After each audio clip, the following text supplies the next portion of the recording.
Hello, welcome back to my channel. My name's Paige. This is Modern Day Hippie Mama, and today I'm going to be giving you some more traffic controller advice. Thanks for everybody for watching my last video, the truth about traffic control and my little story about it all. If you haven't seen it, I'll link it up in the cards. Before I get into it, this is part 1, so part 2 will be when I can get to it. Okay, so first thing is stick to the rules. You want to stick to the rules because A, it's going to save your butt, and B, or number 2, it's going to make the whole job site and your whole job a whole lot easier. I will link down below a whole heap of resources like your MUTCD and traffic controller resources down below in the description. With sticking to the rules, safety comes first, and with these two things, if you're not sure about something that falls under these guidelines, then ring your head of the office, like your boss, and just be like, hey, this and this is happening and I don't feel very comfortable about it. I don't believe it's safe. I don't think it's sticking to the rules, or I feel it could be improved. And I'm pretty sure if you discuss like your feelings towards something that is happening, your boss isn't going to hate you. They're not going to look down on you. More than likely, they're going to be grateful and praise you for being so observant about your job. So when I say safety comes first, that can be when it's setting up your job site, it can be cars driving through your site, it can be the workers, because traffic controllers and road workers fall under the same category but are two completely different types of people. So as a traffic controller, you are there to control the traffic, literally. Like, everybody gets angry at you because they're like, when's this all stopping? What are you doing here? You may know what's happening and you may know when it's stopping, like when the roadworks is coming to a conclusion, but you are not meant to know and you are not meant to tell anybody. So yeah, safety comes first. If workers are doing something bad, or someone comes on site and they're not wearing the appropriate clothing, safety comes first. If you know your rules, you can stop them right there in their tracks. Otherwise, discuss with your boss, like, honestly, what to do with the situation. Makes everything a lot better. Okay, now this falls under safety comes first, and this is be vigilant, and I mean always be vigilant. Doing traffic control, I only done it for 3 years before I fell pregnant, but honestly, being a traffic controller has stuck with me. A lot of things I do when I'm walking across the road, even just a quiet street, it's just imprinted in me before I cross the road. And so as I am approaching the road, I am being vigilant. I look left and right at least twice, and then as I'm crossing the road, every 2 steps, sorry, I look right, I look left, step, right, step, left, while watching where I'm going. So yeah, nearly being run over by crazy people really embeds that in your brain. So being vigilant also like really pays off with if you have cars stopped.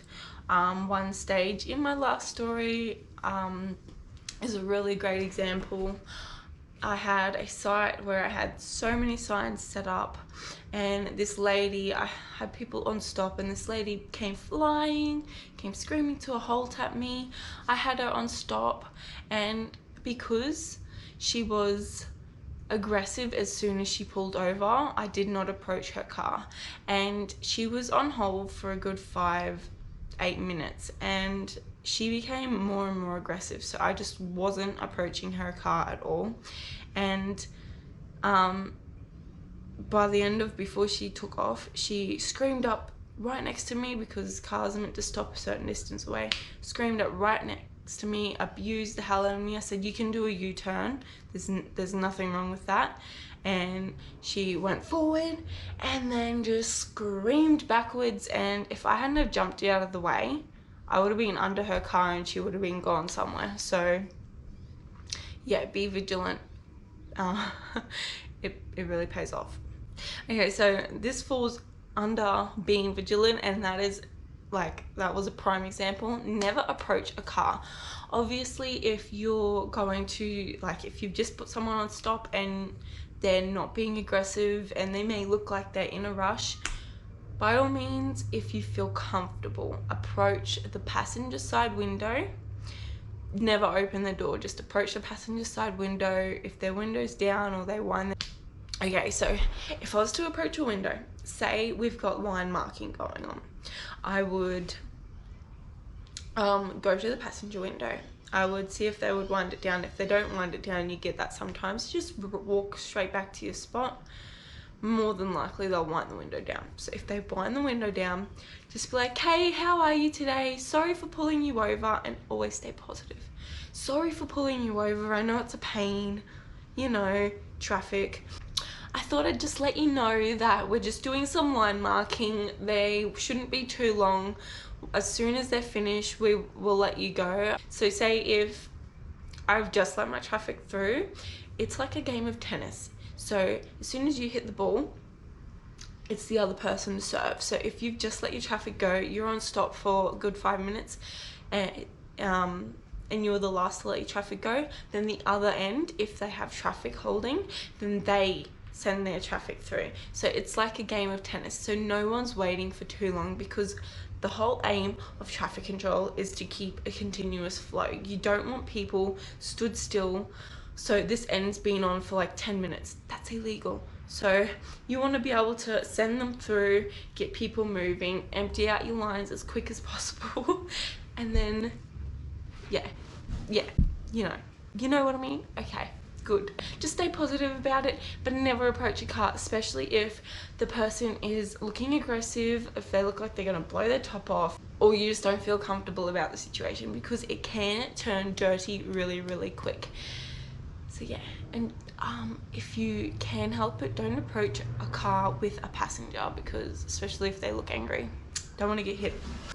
Now the next one, just leave your private life at home, keep it private, and work is work, okay? So if you've got things going on at home and they're not that great, obviously it is good to talk to somebody, but it's not, work isn't somewhere you bring that sort of stuff. Work is somewhere where, especially being traffic control, work is work.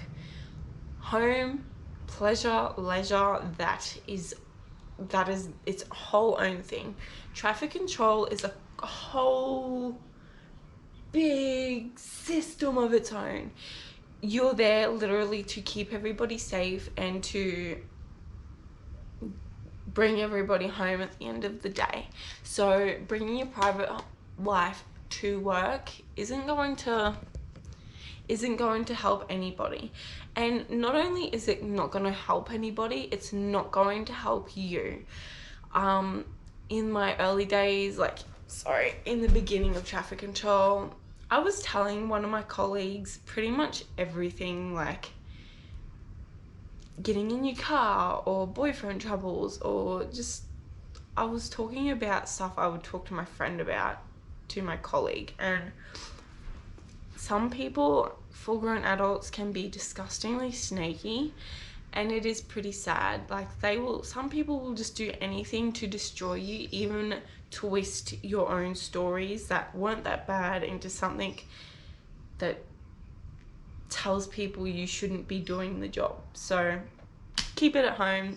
Not only will it make your day run smoother, but it won't give anybody a chance to give you shit.